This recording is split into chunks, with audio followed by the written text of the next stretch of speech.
Hello, everyone, and welcome to the third session in our 6-week spiritual growth campaign entitled Decide to Thrive. You may be familiar with the phrase, "Beam me up, Scotty." Now, that phrase has become part of our generation's cultural DNA. For those of you who might not know, it's the catchphrase from the original Star Trek television series. Scrambling on a black and white screen, Captain Kirk would use that statement to ask Chief Engineer Scotty to teleport him to safety aboard the Starship Enterprise. You know, the idea of teleporting has always stuck with me.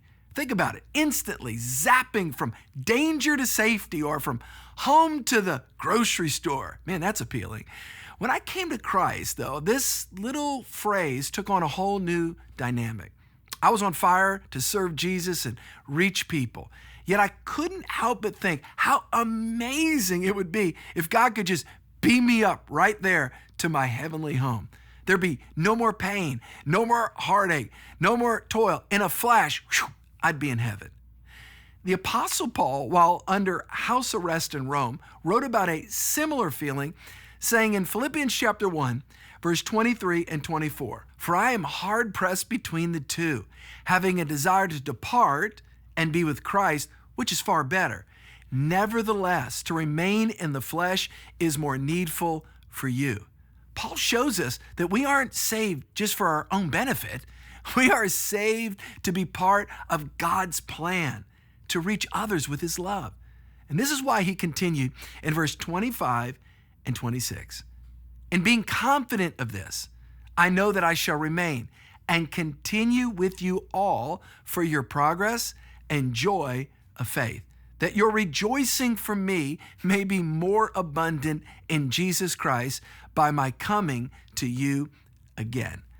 Friends, God leaves us here after we get saved to share the good news of the gospel with others. This is the heartbeat behind our next decision. Here it is, the purpose decision. This means that your new life in Christ isn't just about you. God's design isn't to save you and immediately beam you up to heaven. No, he leaves you here on earth for a purpose. You were made for more.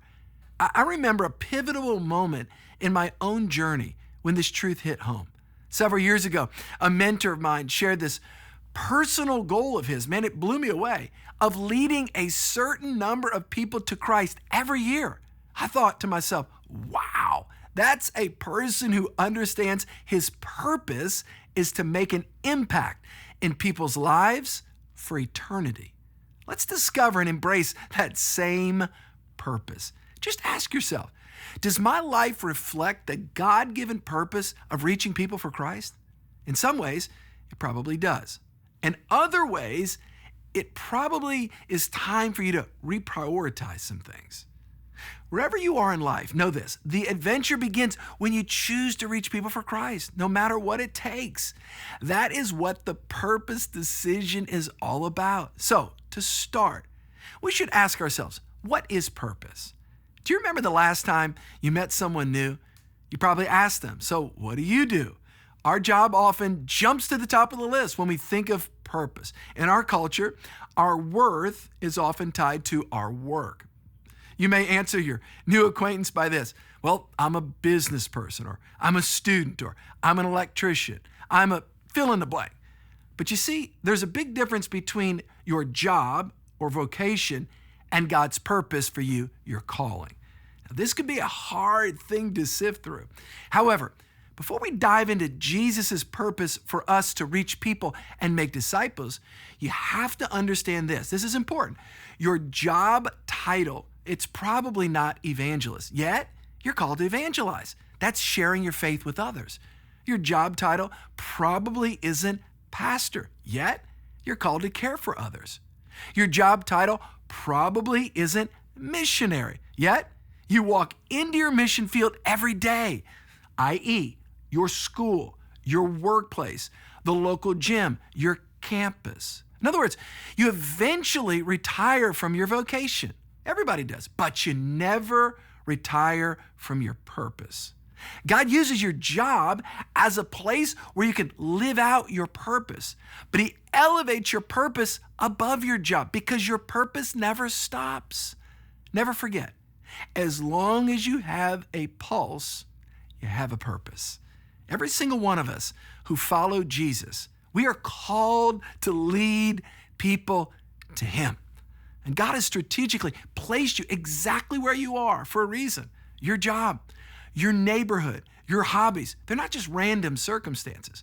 They're actually divine opportunities, God-appointed opportunities and appointed relationships. See, they're chances for you to shine Christ's light on those who are not likely to show up at church. God uses our vocations to position us to lead people to Christ. That person you work with, that neighbor you chat with, that barista who makes your coffee. God has put all of these people in your path for a purpose. To fully commit to the purpose decision, we must grasp the real gravity of our situation. The Bible paints a sobering picture of humanity's condition apart from Christ.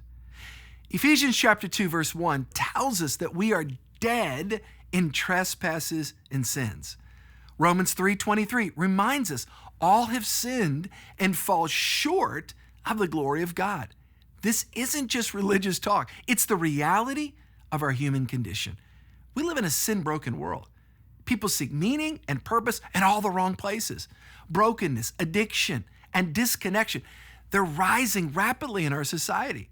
But they all point to a deeper spiritual need. We must know that humanity's true need, it's spiritual. Not just mental, not just physical, not just emotional, it's actually spiritual. These areas are all important and they're all linked together. Yet fixing only the surface issues is like putting a Band-Aid on a broken bone. It doesn't address the root problem. People need more than positive thinking and behavioral change. They actually need the gospel's transformative power in the human heart. And this is where Christ comes in. He is the ultimate solution to humanity's deepest need. He offers forgiveness. He offers reconciliation with God and a purpose greater than living for ourselves. Now, we as believers, we have been entrusted with this life-changing message and mission.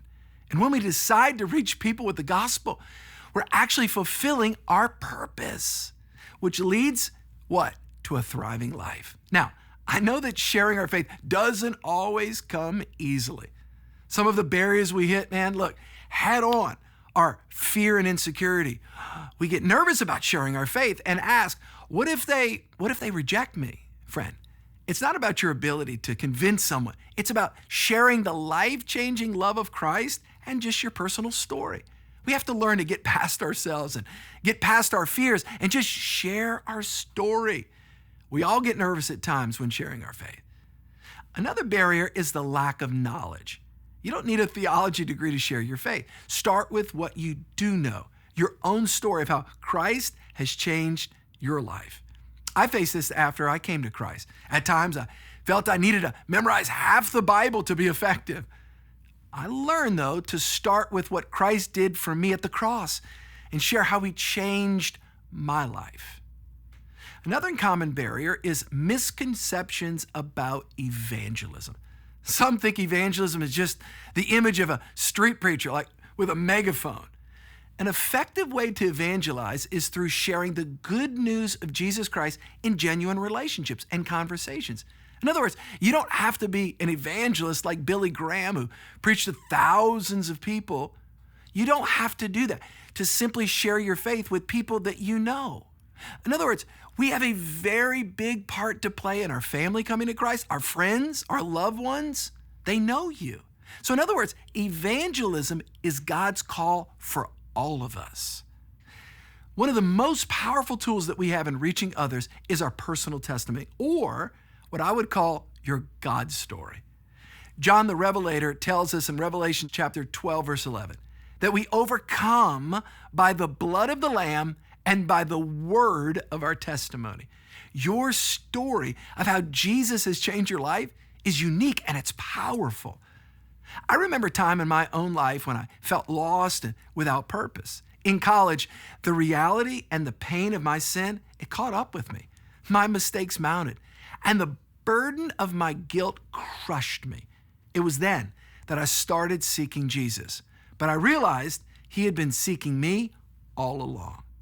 When I realized that Jesus came for the sick, for sinners like me, I surrendered my life to Christ and went all in. My only reasonable response was to give him my whole life, and I couldn't help share my faith and my story with others after that. Now, before we close, let me give you some practical steps for reaching people. We must adopt a lifestyle that practically engages with others around us. Let me share a few key principles. First, bear some burdens. In Mark chapter 2, we see 4 guys determined to bring their paralyzed friend to Jesus. The house where Jesus was teaching was so crowded they couldn't get in, yet they didn't give up.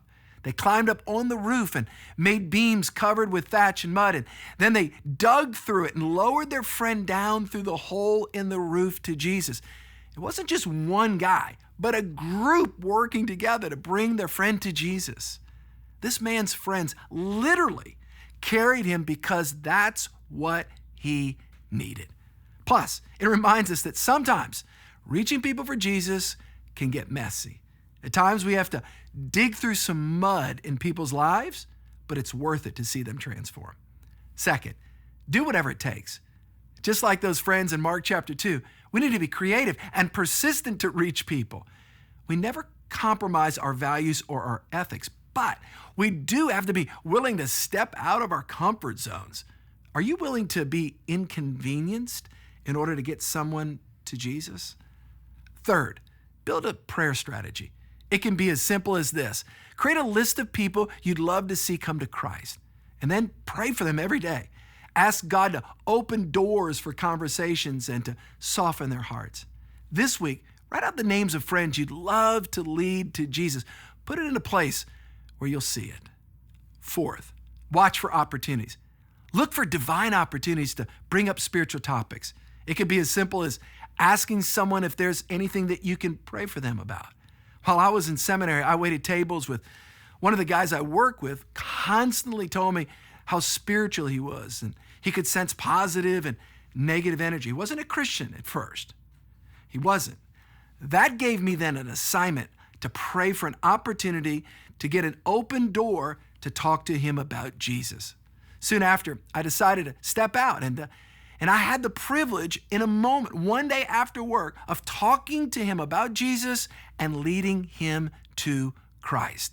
I felt so fulfilled afterwards. I felt, this is my purpose. It really is that simple. Pray that you would see opportunities to share Christ with hurting people all around you. I want to encourage you to make a decision today. Will you live out the purpose decision and share Christ with others? Will you commit to intentionally pray for opportunities to share your faith and lead others to Christ? This doesn't mean you have to quit your job and become a full-time evangelist.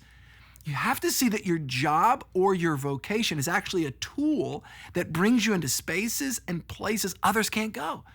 In other words, God uses your job as a platform to put you in relationships where you can reach people for Christ. Have a great small group discussion. It is a privilege to be with you guys each week. Enjoy your time. And remember, it's all about your connections with God and with others. We would love to see you at one of our campuses for a weekend service if you live near one of our campuses. Also, we will make you feel right at home. We want to help you get connected if you're looking for a church. There are things that you'll get on the weekend that you may not get in the small group. So I'll see you guys next session where we study the growth decision. I'll see you guys soon.